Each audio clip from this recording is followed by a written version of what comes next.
Hi, welcome back. We hope you enjoyed lesson number 6. This lesson addresses fraud and identity theft.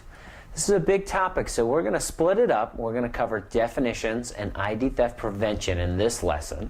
Then we're going to talk about treatment in the next lesson, lesson 8. And then in lesson 9, we're going to talk about fraud freezes and fraud alerts. There are generally two terms that are thrown around quite a bit, so we're first going to clarify the difference between credit card theft and identity theft. I've got a really smart, i.e. highly educated friend who thinks these are the same things, and he's wrong. So here's the difference. Existing credit card theft is one type of ID theft. Credit card theft is when somebody uses your card to make purchases. The other two types are new account fraud and existing non-credit card account fraud. These together make up the major categories of ID theft.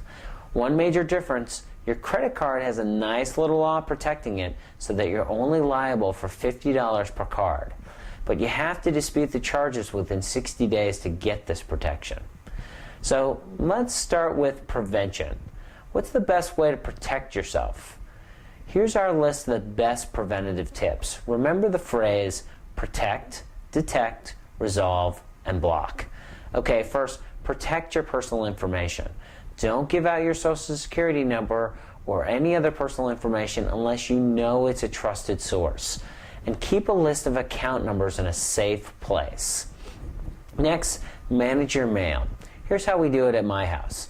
I pick up the mail and then I walk to the recycling bin. I dump out all the catalogs and non-personal information, then I walk over to the shredder. That's where I shred the loan and credit card offers that somehow keep coming. Then the rest of it I put on my desk.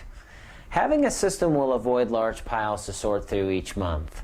If you're not already online, you've got to get online. Online consumers check their accounts more frequently, which means less damage should a fraud occur.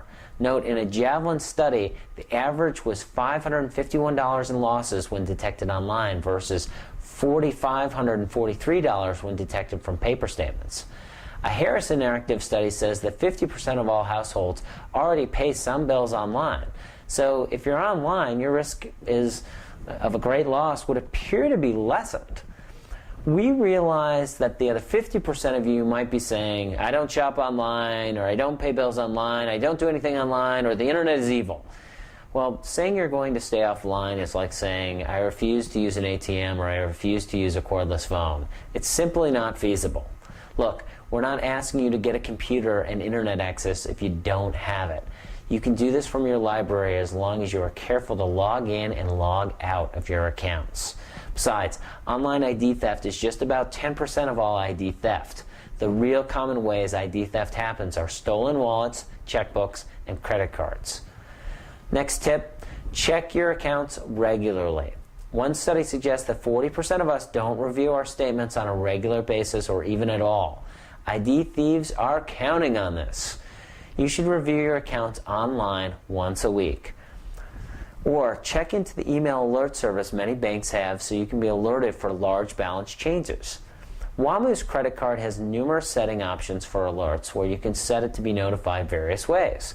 Here, we are setting an alert to be notified when my balance goes over $500. A new service called Mint sends out alerts for you if your bank doesn't offer the service. Mint is neat as it consolidates all your credit cards and other financial information in one place. Start using a credit monitoring product or at a minimum, check your credit free once a year at annualcreditreport.com. The annualcreditreport.com site is okay as you get one report a year, but the monitoring products are the set it and forget it approach. Since we realize that checking your accounts once a week is simply not ideal for most people on the go, we like monitoring products as a simple alternative. The good news is that most of the monitoring products do ID theft protection even if they're not marketed this way. ScoreWatch, while not marketed as an ID theft product, provides great monitoring. By the way, you may see ads for $1 million in ID theft insurance included with some products. It's not much different than $20,000 to $25,000 in insurances. They only pay your recovery fees, i.e. it only covers your lost legal and professional fees.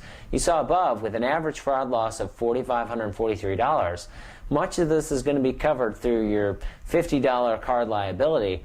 $20,000 to $25,000 of insurance is fine. If you're past the stage of needing credit, for example, you own your own house, you own your car, you don't need new cards, you're not likely to need credit for anything, you may want to do a credit freeze, and we'll discuss this more in Lesson 9. Okay, this isn't right for most of us, but what about your parents or your aunt or uncle? The elderly are common targets of identity theft, as they often have great credit scores and they aren't checking accounts as frequently. It's worth looking into.